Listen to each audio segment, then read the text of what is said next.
আবারও বৃষ্টি শুরু হয়ে গেল। যা বৃষ্টি হচ্ছে তাতে তো মনে হচ্ছে এবার মাঠঘাট সব ডুবে যাবে।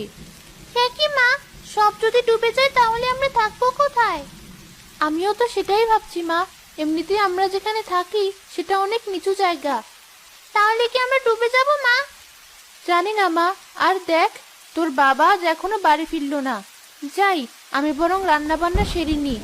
বাড়ি এসে তো আবার খাবার চাইবে। মালা রান্নাঘরে চলে গেল। তখনই তার স্বামী কবির এলো।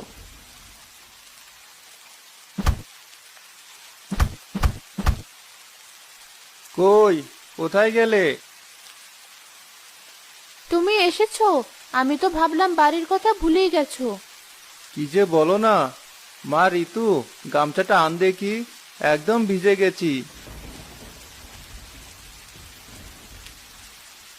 এই নাও বাবা। এ কি বাবা, অতগুলো কলা গাছ কেটে এনেছো কেন?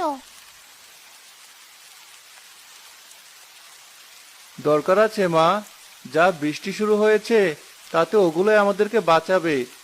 কলা গাছ আমাদেরকে বাঁচাবে? এ আবার কি কথা? হাসিস না মা, কখন যে আমাদের কি কাজে লাগে আমরা আগে থেকে কেউই তাও বুঝতে পারি না। হয়েছে, তোমাকে আর জ্ঞানের কথা বলতে হবে না। এমনি ভিজে এসেছো। যাও একটু বিশ্রাম করো, আমি বাকি রান্নাটা সেরে আসি। মালা আবারও রান্নাঘরে চলে গেল। বিকেলে বৃষ্টি কমলো। বউ, ও বউ, কোথায় গেলে? কি হয়েছে? সারাক্ষণ এত কিসের ডাকাডাকি তোমার? রাগ করছো কেন? হাতুড়িটা দাও দেখি। হাতুড়ি দিয়ে আবার কি করবে? কলা গাছের বাড়ি বানাবো। কলা গাছের বাড়ি? এমন বাড়ির নাম তো বাপের জন্মেও শুনিনি। শোনোনি তাতে কি হয়েছে? এবার শুধু শুনবে না, দেখবেও। আবার এমন কিছু করো না যাতে সবাই তোমায় পাগল বলে ডাকে।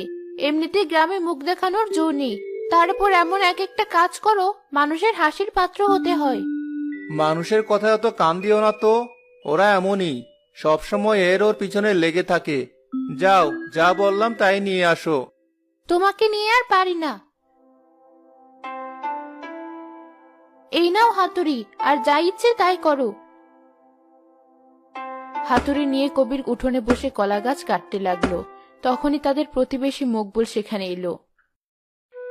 কি কবির ভাই, এত মনোযোগ দিয়ে কি করছো? এই তো ভাই, ভবিষ্যতের জন্য কাজ করছি। ভবিষ্যতের জন্য কাজ? হ্যাঁ, ভবিষ্যতের